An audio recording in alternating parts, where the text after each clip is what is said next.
resolvi adotar esse modelo aqui para poder conversar um pouco melhor, tá? Eu já vou avisando de antemão, assim, eu sei que depois vão chegar algumas pessoas mais para frente e aí vocês me ajudem, tá? Avisando essas pessoas que vão entrar depois. Aqui, essa lousa, ela vai aparecer as coisas ao contrário para vocês, porque a gente está pela câmera da frente do celular, então a câmera da frente ela inverte, tá bom? Mas por que que eu estou deixando a lousa?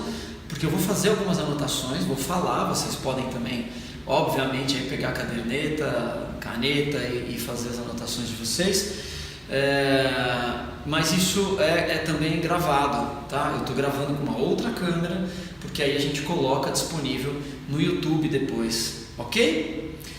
Então, vamos começar a nossa live de hoje.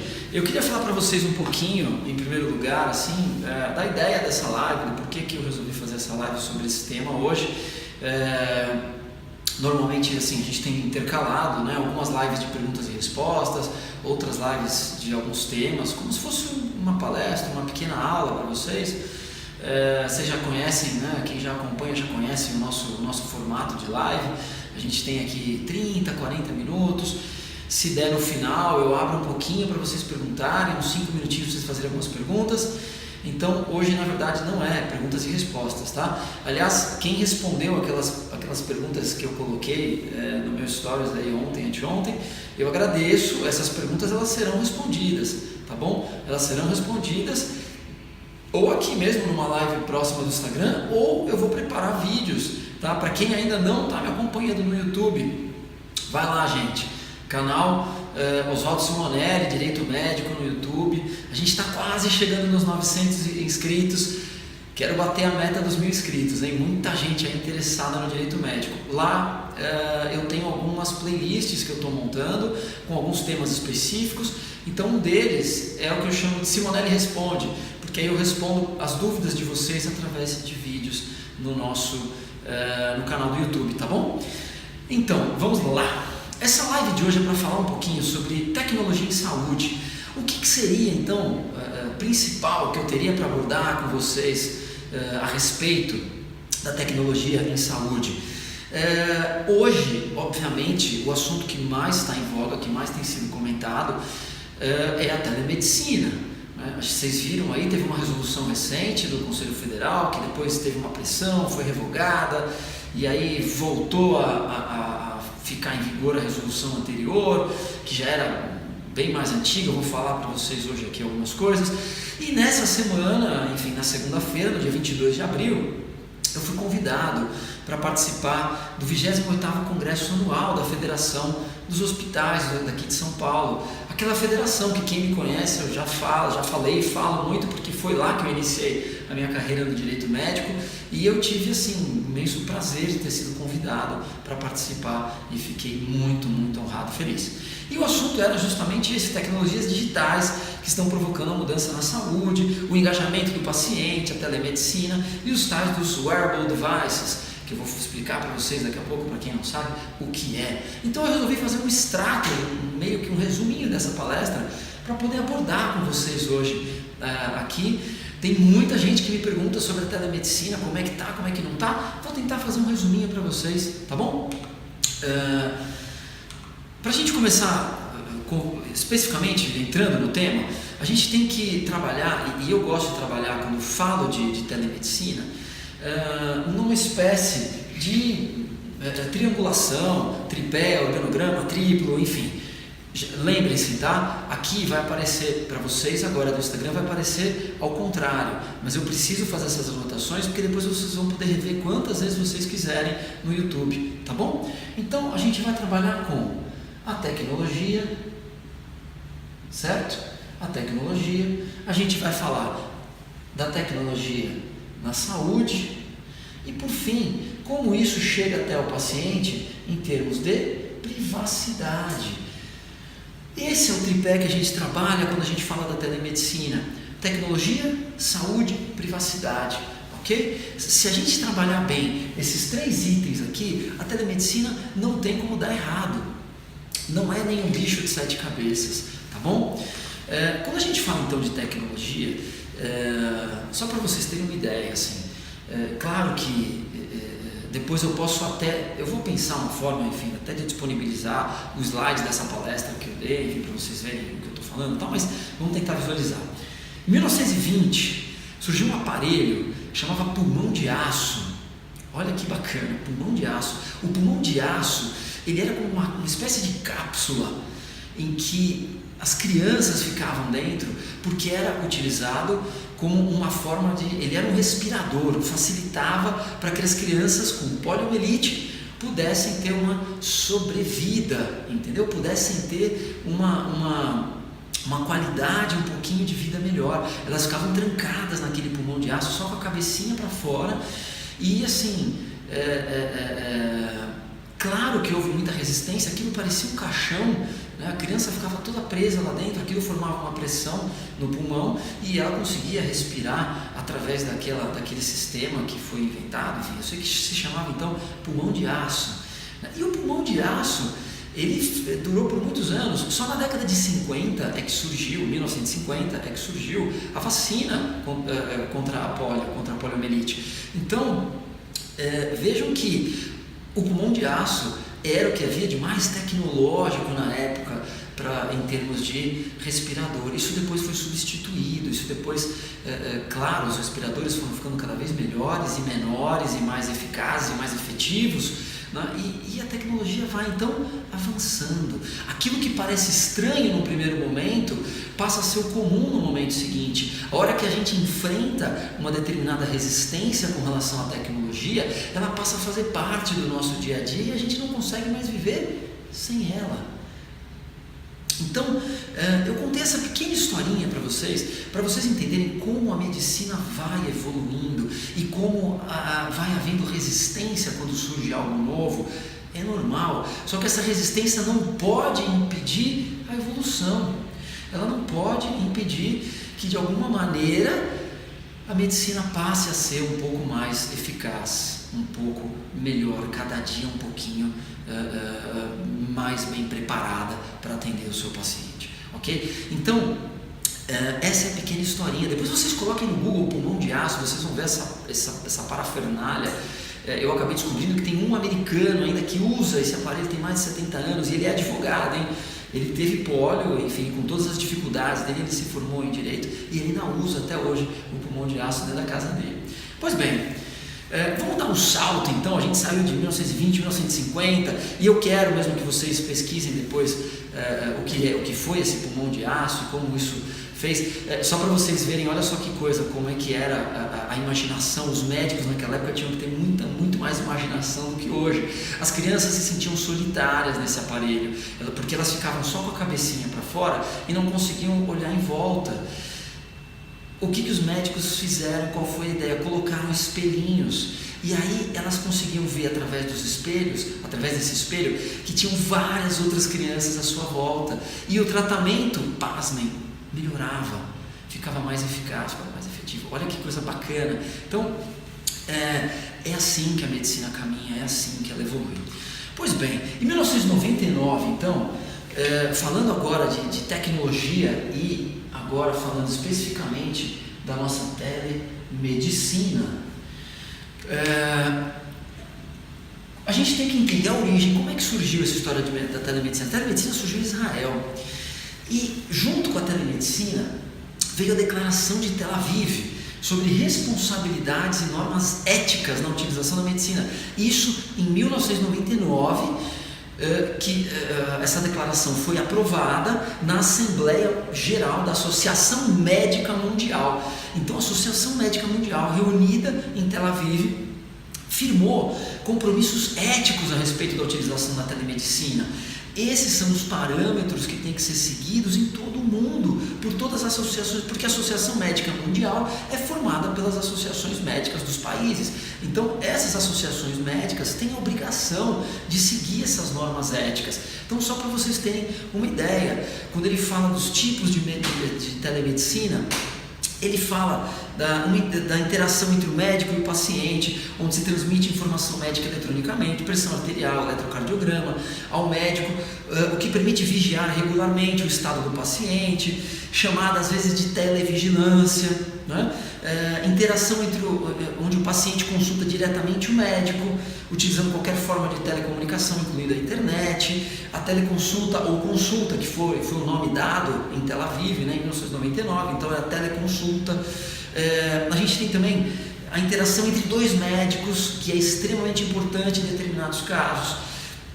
Um fisicamente presente como paciente e o outro reconhecido por ser muito competente naquele problema médico. Então você consegue fazer o quê? Aproximar o especialista. Você consegue trazer o especialista para próximo daquele clínico que está com o paciente naquele momento.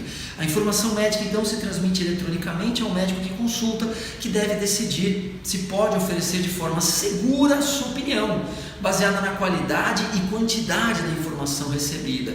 Entenderam? Então assim, o médico que está do outro lado, se ele não se sentir confortável com a qualidade e a quantidade das informações que ele recebeu, ele não deve prestar essa assistência à distância, mesmo sendo especialista. Então a gente tem aqui normas, orientações, aqui não são normas, né? Porque quando há essas reuniões, essas assembleias, elas decidem por orientações, depois elas são convertidas em normas através de cada regra do seu país. No Brasil, elas são convertidas através do Conselho Federal de Medicina. Então, isso aconteceu em 1999.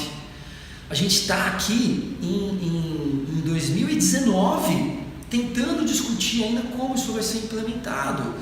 Olha quantos anos já se passaram. Pois bem, o fato é que logo depois dessa declaração de Tel Aviv, o Conselho Federal de Medicina regulamentou a telemedicina. A resolução CFM, vão anotando, vocês estão com o caderninho aí, com a caneta na mão? A resolução CFM 1643 de 2002. Tá?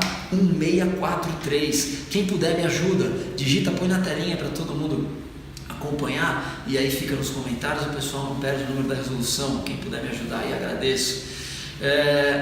1643 de 2002, ok? Então essa é uma resolução que já em 2002, olha quantos anos atrás, a gente está falando 2002, 2019, 17 anos, disciplinou a prestação de serviços através da telemedicina. E já no artigo 1º, obrigado Rafaela, e já no artigo 1º já dizia: definir a telemedicina, obrigado Milena, minhas assistentes de sempre aí, valeu.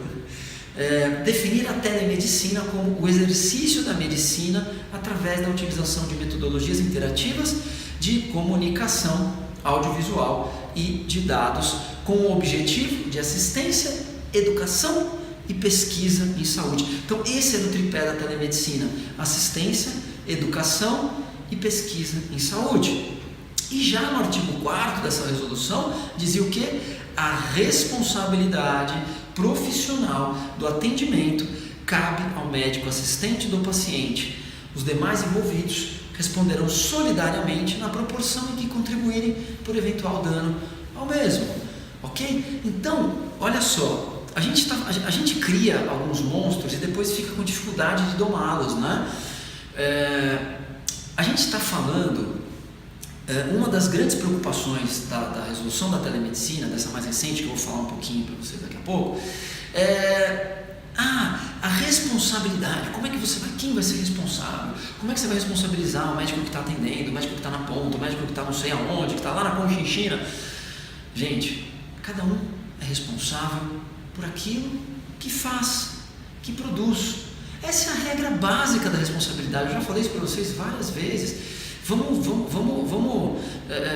tentar assim descomplicar um pouco as coisas, tá? Então esse artigo fala exatamente o básico da responsabilidade. A responsabilidade profissional do atendimento cabe ao médico assistente, ok? É o médico assistente, a responsabilidade do atendimento, ponto. Os demais envolvidos, médico que está à distância, médico que está não sei aonde, responderão solidariamente na proporção em que contribuírem por eventual dano ao mesmo. Acabou, não tem dificuldade.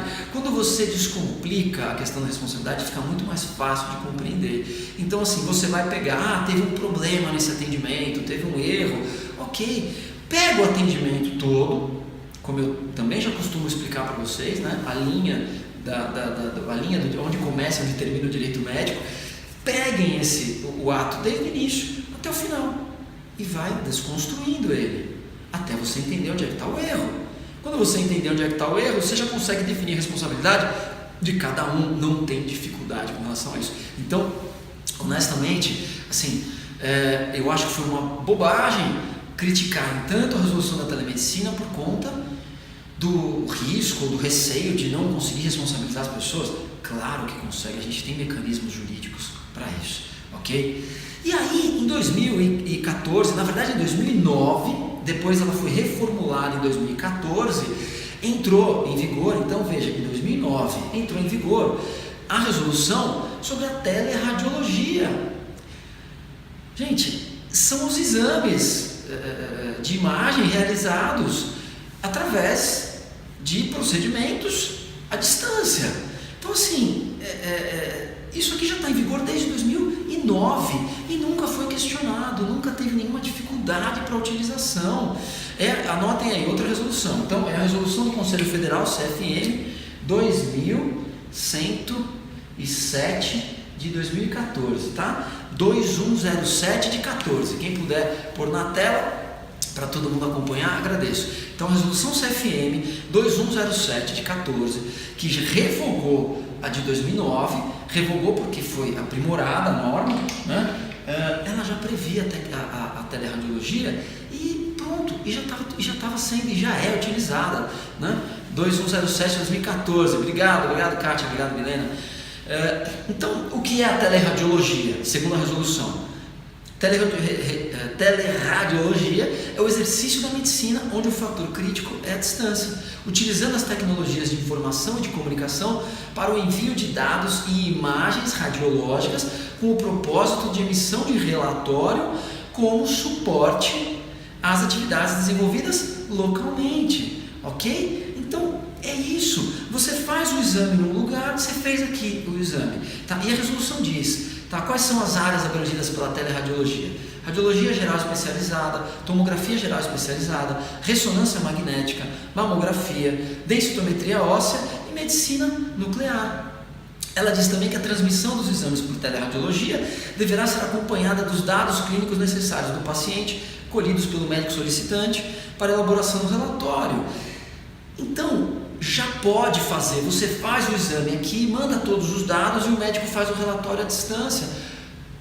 E mais importante de tudo, no parágrafo único do artigo 3º diz o quê? O paciente deverá autorizar a transmissão das suas imagens e dados por meio do consentimento informado, livre e esclarecido. Acabou.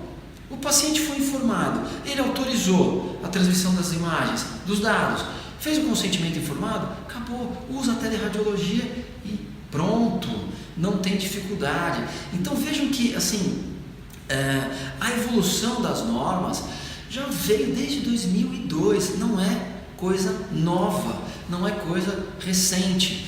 Agora vamos lá, vamos chegar na resolução de 2018, tá? A resolução que foi revogada, essa resolução que eu vou falar agora para vocês não está mais em vigor, ok? Mas a gente precisa falar sobre ela e eu vou dizer por quê. Essa é a 2227 de 18, são 2227/18, ok? E a gente, assim, muita gente criticou essa resolução apanhou de todos os lados, foi alvo de inúmeras fake news, né, que está na moda o termo fake news. Ela acabou sendo revogada. A meu ver, não deveria. Ou, se fosse, então, como foi revogada, e a gente fez um trabalho muito legal. Os nossos alunos do programa de formação em Direito Médico, das 2 primeiras turmas, não tinha a terceira ainda, tiveram a oportunidade de fazer um trabalho de revisão. O CFM abriu possibilidade de participação, né? Consulta pública. E nós fizemos, os alunos, nós lemos a resolução, estudamos e apontamos as nossas sugestões e mandamos ao Conselho Federal de Medicina. Olha que legal. Então, a gente tem que ler as normas antes de criticar, a gente tem que estudar as normas antes de falar mal. Essa resolução não era ruim. Minha opinião, eu acho que ela talvez tenha errado por ter tentado regulamentar tantas formas de telemedicina, ok? Só para vocês terem uma ideia, tá? O que ela regulamentou? Anotem no caderno aí, ou se quiserem vão seguindo, eu vou falando devagar, vocês vão escrevendo aí. Ela regulamentou teleconsulta, que é a consulta médica, teleinterconsulta, que é a consulta entre mais de um profissional, os dois médicos que conversam à distância, o telediagnóstico, que é a realização de um diagnóstico à distância, a teleconsultoria, que é você prestar uma consultoria à distância, a teletriagem médica, ok? A teletriagem médica, que é o médico fazer uma triagem, é uma triagem e na resolução dizer de maneira clara, sem diagnóstico, é só uma triagem, para poder encaminhar de repente para um especialista, para poder encaminhar para um outro profissional ou para uma outra unidade de saúde. A telecirurgia, e dentro da telecirurgia, eu estou falando rápido, né? Vocês não vão conseguir anotar tudo isso, ela vai estar depois no YouTube, tá bom? Ela vai estar depois disponibilizada no YouTube, e aí eu vou ver até como eu consigo de alguma maneira disponibilizar os slides, vamos ver se eu consigo. Voltando, dentro da telecirurgia tem a telecirurgia robótica e a teleconferência de ato cirúrgico, que é você fazer um ato cirúrgico à distância e utilizar ele, por exemplo, para fins educacionais. Você pegar esse ato cirúrgico e transmitir para dentro de uma faculdade de medicina, para uma residência médica, enfim, e conseguir trabalhar ele de uma forma educacional, tá bom? A gente tem o telemonitoramento ou televigilância, né? A gente tem essa forma também. Essa eu acho que é uma que deveria ser implantada muito rápido. Eu vou falar depois as 4 modalidades que eu acho que deveriam ser implantadas imediatamente. E a teleorientação, tá? Então, a meu ver, assim, o que eu acho é que, infelizmente, acabou se regulamentando muitas formas de telemedicina de uma vez só. Isso trouxe um prejuízo, isso trouxe uma certa confusão. Eu acho que poderiam ser agrupadas algumas modalidades, tá? Deixa eu beber uma aguinha que a garganta está secando. Poderiam ser agrupadas algumas modalidades para que ficassem em uma resolução, talvez em resoluções esparsas, tal, e aí você pudesse ir regulamentando cada uma delas de maneira mais tranquila. Então, assim, isso é a parte da tecnologia, ok? Agora, como é que isso entra na saúde? Pessoal, vou pedir só uma gentileza. Alguém consegue só me dizer que horas são? Eu estou sem relógio completamente. Se deixar, eu vou falar até meia-noite. Só me coloque aí na tela, por favor, que horas são, para eu poder me orientar no tempo e no espaço aqui, tá? Para não ficar falando com vocês até amanhã de manhã. Até gostaria, mas acho que vocês não aguentariam ficar comigo esse tempo todo. Então, quem puder, só depois põe na tela o horário para me ajudar, só para me orientar. Obrigado. Então, obrigado, Rafael. Eu vou explicar depois também por que eu estou sem relógio. A gente acaba se acostumando com algumas coisas e depois fica completamente perdido. Valeu, gente. Valeu. Quase 8h25, tá bom. Temos mais um tempinho para falar, se vocês tiverem paciência para ouvir, claro. Então, a gente sai aqui da questão da tecnologia e entra como é que isso deve funcionar no âmbito da saúde. Vejam, primeira coisa que eu vou falar para vocês, a telemedicina está em vigor, ok? A telemedicina está em vigor. Vou repetir, a telemedicina está em vigor, ela não está proibida. Essa resolução que foi revogada, logo em seguida o CFM fez uma outra resolução, se não me engano é 2228, porque é uma logo subsequente, que trouxe de volta a resolução 643. Então a 643 está em vigor. E assim, o que eu acho que é pior até, porque ela traz poucas regras a respeito. Mas o que eu acho que imediatamente entra na saúde com relação a tudo isso que a gente está falando? Kátia, depois só confirma, eu acho que é 228 de 18, tá? Eles fizeram uma logo em seguida a outra, 227, depois a 228, tá bom? Mas assim, vamos lá. Teleconsulta, possibilidade de consulta médica à distância. Isso é algo que pode entrar imediatamente, principalmente quando a gente fala de locais distantes, né? Não é, veja só, olha só que bacana se você pegar isso e pensar em termos de saúde pública. Você consegue, as pessoas que estão distantes, mas não tem internet na casa, não tem mesmo. Mas também não tem médico, não tem. Às vezes você tem um profissional de enfermagem, você tem um profissional da área da saúde, é isso mesmo, obrigado, Alan, 2228 de 18, a cabeça do tio aqui ainda está lembrando algumas coisas essa hora. Vamos lá. Então, por exemplo, você pode montar uma unidade de atendimento de teleconsulta dentro de um posto de saúde, em que o médico aqui de São Paulo senta em frente a uma televisão, em frente a um aparelho igual a gente está fazendo aqui, o paciente lá junto de um outro profissional de saúde, um auxiliar de enfermagem, um enfermeiro, que vai fazer uma triagem, que vai medir pressão, que vai fazer, e aí põe ele frente a frente ao médico, e o médico, com todos os dados clínicos que estão sendo passados por aquela primeira anamnese que foi feita pelo outro profissional de saúde, vai fazer a consulta à distância. Eu não sei o que vocês pensam, mas isso, assim, para mim, seria uma possibilidade da gente resolver, pelo menos de maneira imediata, e depois pensar a médio e longo prazo como resolver, mas levar médicos para esses lugares mais distantes, onde não tem. Você instala uma internet no posto de saúde.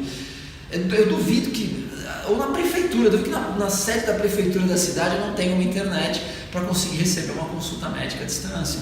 Então, dá para buscar a solução, e a teleconsulta é uma possibilidade clara e evidente para tentar diminuir essas distâncias. A outra, flexão 4, falei uma. A outra, a teletriagem. Como é que a teletriagem pode entrar na saúde imediatamente? Teletriagem é a avaliação dos sintomas à distância para definição e direcionamento do paciente ao tipo adequado de assistência que necessita ou a um especialista. Ok? Então, veja só, aqui, Rafa, eu vou te perguntar, eu vi que você está fazendo pergunta, eu falei no início o seguinte, no final eu vou tentar deixar uns 5 minutos para a gente perguntar algumas coisas. Se a gente não matar essas dúvidas hoje, a gente faz uma outra live só de perguntas e respostas sobre a telemedicina, tá bom? Vamos lá, teletriagem, então é a avaliação dos sintomas à distância, para a definição e direcionamento do paciente ao tipo adequado de assistência que necessita ou a um especialista. A teletriagem, ela poderia ser feita, e aí a gente pode pensar em teletriagem já em termos de grandes centros. Por quê? Você consegue, e eu vou falar de novo, para a gente pensar em termos de saúde pública, como é que isso pode melhorar? Não, imagina, Rafa, não precisa pedir desculpa, vamos lá. Vocês imaginem, por exemplo, e eu conversei, olha só que legal, eu conversei sobre isso justamente num congresso de Santas Casas, em que estava todo o pessoal das Santas Casas do Estado de São Paulo, que são os hospitais que carregam a saúde nesse país, tá? Então a gente debateu esses temas de uma maneira muito clara, muito tranquila, muito aberta, porque a gente tem que pensar como usar essa tecnologia a favor da saúde. Então, na teletriagem, voltando, você imagina que legal você conseguir fazer uma triagem prévia para tentar com que esse paciente não vá até o pronto-socorro. O pronto-socorro hoje virou a grande porta de consulta. A pessoa tem uma dor de garganta, pronto-socorro. Começa com uma dorzinha seguinte, pronto-socorro. Começa tudo, dor de barriga, pronto-socorro. Além dela ficar exposta a uma série de outras possibilidades de doenças, você tem situações em que o médico pode, numa teletriagem, falar, olha, febre de 38, tal, quanto tempo, não sei o que, olha, toma aqui uma dipirona de 8 horas, tal, se não melhorar até de manhã, aí você vem, tal. O médico tem essa pequena liberdade para conseguir fazer com que aquela pessoa que naquele momento não precisa do pronto-socorro, não vá até o pronto-socorro, entendeu? Pronto-socorro hoje, assim, como as pessoas não conseguem marcar consultas ordinárias, elas vão ao pronto-socorro mesmo para fazer consulta, entendeu? Então, dá para pensar num formato de teletriagem que facilite o acesso à saúde e, ao mesmo tempo, comece a arrumar um pouquinho a casa do pronto-socorro, que hoje, pronto-socorro, principalmente de saúde pública, de Santas Casas, quer dizer, é uma bagunça, é uma confusão, é muita gente lá que não precisaria estar lá. É muita gente que não precisaria estar naquele momento. É muita gente que vai acabar pegando outras doenças até e não precisaria, ok? Então, essa é a segunda. Terceira, telemonitoramento. Esse eu acho assim sensacional. Vou só descrever para vocês o conceitual. Telemonitoramento é orientação, supervisão médica para monitoramento ou vigilância à distância de parâmetros de saúde e ou doença por meio de aquisição direta de imagens, sinais e dados de equipamentos ou dispositivos agregados ou implantáveis nos pacientes em regime de internação clínica ou domiciliar, em comunidade terapêutica, em instituição de longa permanência de idosos ou no traslado de paciente até sua chegada ao estabelecimento de saúde. Vou pegar um exemplo prático para vocês entenderem como é que a gente pode utilizar de maneira bem clara o telemonitoramento, tá? Como é que a gente pode utilizar ele de uma maneira eficaz? Imaginem, por exemplo, idosos que moram sozinhos, ok? Idosos que moram sozinhos. Imagina só, você colocar um pequeno device, né? O que é o device? Que eu até comentei, eu mandei e-mail para vocês avisando, os tais dos wearable device. São aparelhinhos que você pode pôr pelo corpo, que você veste, né? Então, quando você coloca um reloginho, e é por isso que eu estou sem a hora hoje, porque eu deixei o meu carregando em casa. Esse é um problema da tecnologia, acabou a bateria e você fica sem. Mas vamos lá, imagina só, você coloca os parâmetros nesse device em que você fica monitorando esse paciente na casa dele. E no momento que ele tiver uma alteração, por exemplo, de batimento cardíaco, tiver uma arritmia, esse devicezinho no pulso dele avisa uma central. E dessa central vai alguém lá e acolhe e vê o que está acontecendo com esse paciente. Então, para pessoas que moram sozinhas, o telemonitoramento, a televigilância é sensacional. É sensacional e não é difícil e hoje em dia não é mais tão caro. A consulta, você imagina só, você instala pacientes crônicos, né? Você instala aquele aparelhinho, o médico programa, se for o caso, né? Alguém ensina, tal, para o paciente não ficar mexendo. E quando você chega na consulta, o médico pede, fala, deixa eu sincronizar aqui com o meu aparelho, sincroniza lá com o celular dele, não sei o que, já tem todos os dados do paciente ali. Como é que foi a semana dele? Sabe aquele holter 24 horas que a gente carrega para ver os batimentos cardíacos? Você consegue fazer isso hoje num devicezinho de pulso, tá? E eu brinco, eu gostava muito daquela série do Dr. House, não sei quem é um pouquinho mais velho que nem eu assistia, e até porque quem gosta de direito médico não tem como não gostar de séries médicas, né? Mas o House eu achava muito legal porque ele dizia uma frase que é bem verdade, né? Ele dizia assim, os pacientes mentem, os sintomas não. Então assim, o médico, claro que ele tem que continuar ouvindo o paciente, ninguém vai tirar isso dele, mas ele não tem como enganar o médico, entendeu? Ele não tem como enganar o médico, porque vai estar tudo registrado no devicezinho. Quando o médico sincronizou, vem todas as informações. Acabou. Olha a qualidade que a gente vai dar para a consulta médica, entendeu? Olha a qualidade que a gente vai dar para a consulta médica. Muito grande, muito grande. Então assim, são coisas que a gente tem que pensar como elas podem chegar até as pessoas, como baratear isso, entendeu? Como chegar isso até o paciente, porque isso tem condição de melhorar demais a saúde. E por fim, a teleconsultoria, era a quarta que eu falei para vocês, de todas essas tecnologias que deveriam entrar imediatamente na saúde, deveriam entrar com tudo na saúde, porque você vai ter outras economias de outro lado, entendeu? Você vai ter outras formas de economizar dinheiro com esse paciente fora do pronto-socorro, tá? Então assim, é muito legal. A teleconsultoria, então é a consultoria mediada por tecnologias entre médicos e gestores, profissionais e trabalhadores da área da saúde, com a finalidade de esclarecer dúvidas sobre procedimentos, ações de saúde e questões relativas ao processo de trabalho. Você consegue fazer reuniões médicas à distância. Imagina só você conseguir, por exemplo, juntar grupos de residência médica, fala, olha, agora chegou um caso super diferente aqui, vamos tentar chamar o outro grupo da residência médica lá de Minas, de ortopedia também, vamos fazer uma teleconferência, uma teleconsultoria entre todos aqui para todo mundo dar opinião e tal. Isso pode melhorar demais a forma de comunicação, a forma de transmissão de informação. Então, isso tem que ser aplicado, a meu ver, de maneira imediata, essas 4 formas de tecnologias à saúde: teleconsulta, teletriagem, telemonitoramento e teleconsultoria. Ok? Essas são as 4 possibilidades que eu vejo assim, de forma muito, muito rápida para entrar na nossa atuação. Ok?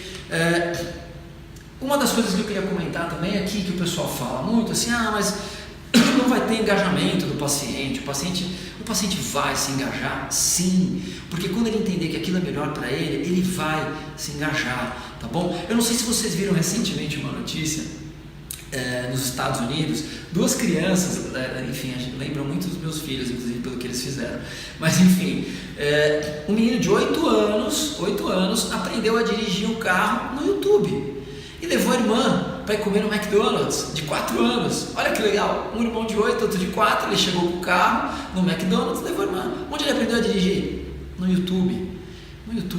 Então assim, hoje a gente tem assim, é um equívoco pensar que o paciente não vai se engajar em termos de tecnologia, não vai ter engajamento dele. A gente tem hoje uma nova categoria, enfim, de hipocondríacos, para quem não viu ainda nas minhas aulas a respeito disso, são os cybercondríacos. Olha que termo legal, cybercondríacos. O que é isso? São as pessoas que ficam procurando diagnósticos na internet. Eu acho que eu sou um pouco desse. E muita gente está assistindo aqui também, não precisa dizer quem é não, mas eu tenho certeza que tem muita gente. A gente procura diagnóstico na internet. São os tais dos cybercondríacos, tá bom? O que é isso? É engajamento com a tecnologia. Você vai proibir o paciente de olhar na internet um possível diagnóstico que ele tem antes de ir para o pronto-socorro? Se ele chegar no hospital e falar, eu já olhei na internet, você vai, não, então não te atende, volta para casa e se medica pela internet. Você não vai fazer, você vai ter que atender. Então assim, o paciente hoje, ele está atrás da tecnologia, ele quer entender a tecnologia. E se você conseguir colocar nas mãos dele um acesso a isso, você vai ter uma qualidade de atendimento enorme. Agora vamos lá. A gente chega ao último ponto desse tripé: tecnologia, saúde, privacidade. Essa hoje acho que é a parte mais complexa para a gente poder entender como aplicar a telemedicina, ok? A gente tem uma lei recente, a Lei Geral de Proteção de Dados, que é anotem aí, quem está acompanhando e quem está esperto, é a Lei 13.709 de 18. 13.709 de 18. 13.709 de 18.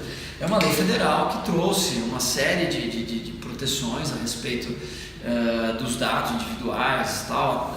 O artigo 2º da lei, ela diz que então a disciplina da proteção de dados pessoais tem como fundamento o respeito à privacidade, a autodeterminação informativa, a liberdade de expressão, de informação, de comunicação e aí a inviolabilidade da intimidade, da honra e da imagem.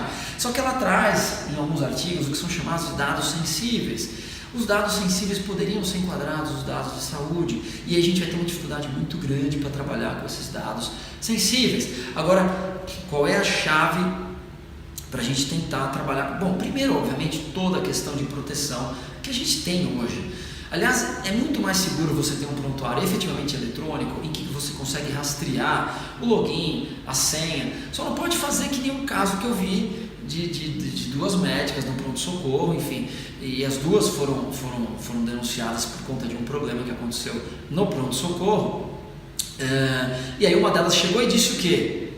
Mas eu não era eu, porque eu emprestei minha senha para outra colega colocar as informações no prontuário eletrônico. Aí não dá. Então é uma questão de cultura, as pessoas precisam entender o grau de responsabilidade quando você tem acesso a um login, a uma senha que envolve a proteção desses dados efetivamente sensíveis, ok? Então, mas é muito mais fácil, você consegue com a tecnologia rastrear essas informações, você consegue ter acesso a essas informações até Antigamente, quando a gente pegava uma possível fraude a prontuário, você tinha que fazer um exame grafotécnico, e às vezes você até chegava à conclusão que não era a letra daquele médico, mas você nunca vai descobrir de quem era aquela letra. Então, não resolve. Hoje, com a tecnologia, a gente tem que utilizar isso a nosso favor. O certificado digital hoje é praticamente a nossa assinatura com firma reconhecida, né? Então, agora, qual é, assim, como é que a gente tem que trabalhar? E a Declaração de Tel Aviv, em 1999, já tinha uma ideia de como isso deveria ser trabalhado. Consentimento, primeira coisa. 8h40, obrigado, Rafa, estou terminando já.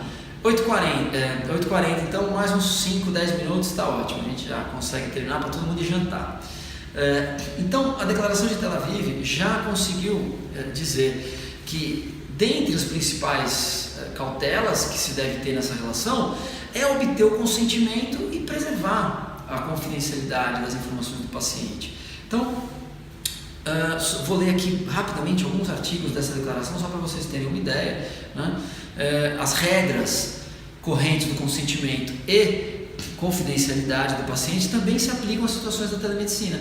A informação sobre o paciente só pode ser transmitida ao médico ou a outro profissional de saúde se isso for permitido pelo paciente com o seu consentimento esclarecido, ok? A informação transmitida deve ser pertinente ao problema em questão. Devido aos riscos de filtração de informações inerentes a certos tipos de comunicação, o médico tem a obrigação de assegurar que sejam aplicadas todas as normas de medida de segurança estabelecidas para proteger a confidencialidade do paciente. Então, isso aqui, na verdade, assim, a gente vai conseguir chegar até como é que eu posso perder a palavra? A gente vai conseguir chegar ao que de fato nos preocupa, né, que é a proteção da intimidade do paciente, na medida em que avançarem as tecnologias que permitam essa proteção, principalmente daquilo que fica em nuvem, que fica hospedado de forma remota, quer dizer, e é importante porque você consegue um prontuário guardado na nuvem. Você consegue fazer com que o médico lá na ponta consiga acessar as informações em tempo real, enquanto esse aqui que está com o paciente vai alimentando. Então, a gente tem que avançar. E a gente tem que avançar também quebrando alguns tabus, ok? Quebrando alguns tabus no sentido de imaginar que a gente vai ter que abrir mão de algumas coisas, ok? A gente fala tanto de privacidade, tanto de privacidade, tanto de privacidade. Alguém já leu, antes de entrar no Facebook ou no Instagram, tudo que você entrega para o Facebook quando você põe a sua senha e o seu e-mail? A gente coloca a nossa vida inteira lá, a gente põe foto da nossa família, dos nossos filhos.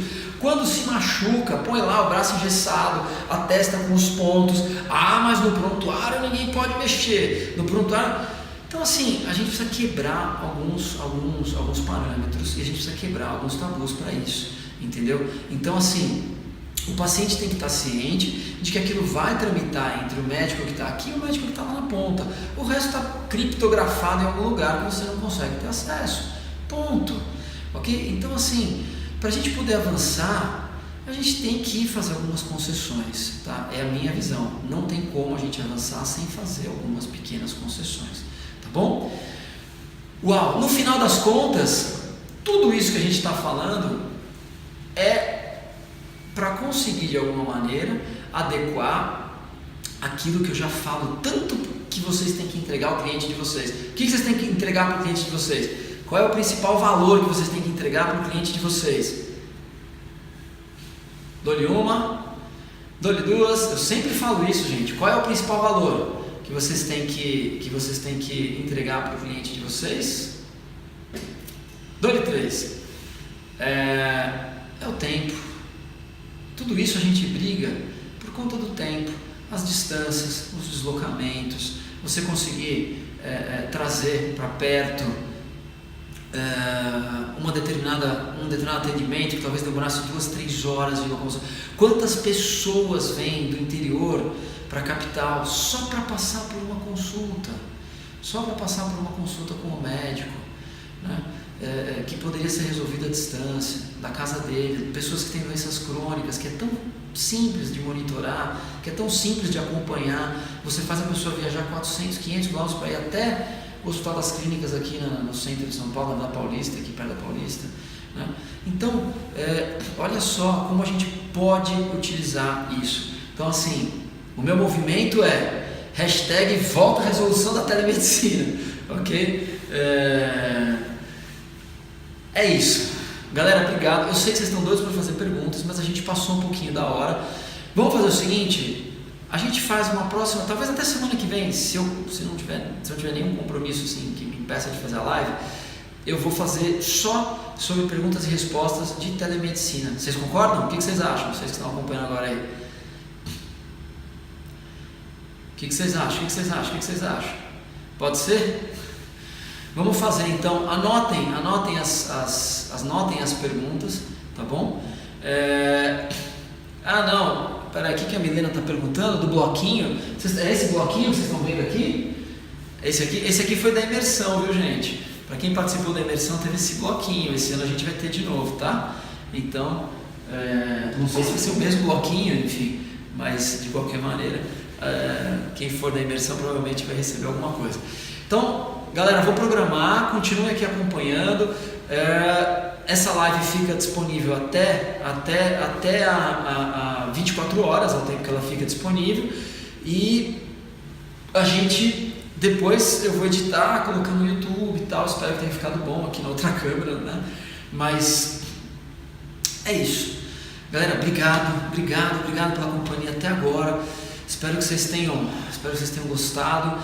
Esse novo formato de live aqui, meio aulão, né? Espero que vocês tenham curtido. Para mim é um prazer gigantesco estar aqui com vocês. A gente vai arrumando as coisas. O importante é não deixar de fazer, tá? Esse é o recado final que eu tenho para deixar para vocês. A gente, nas lives anteriores, tinha eco, iluminação estava ruim, tal. A gente vai melhorando, mas não deixem de fazer. Sejam fazedores, ok? E não só reclamadores, tá bom? Galera, obrigado. Até a próxima. Beijo no coração de vocês. E a gente continua se encontrando aí nas nossas redes, tá bom? Obrigadão. Gratidão a vocês, Rafa. Obrigado por estarem comigo até agora. Valeu.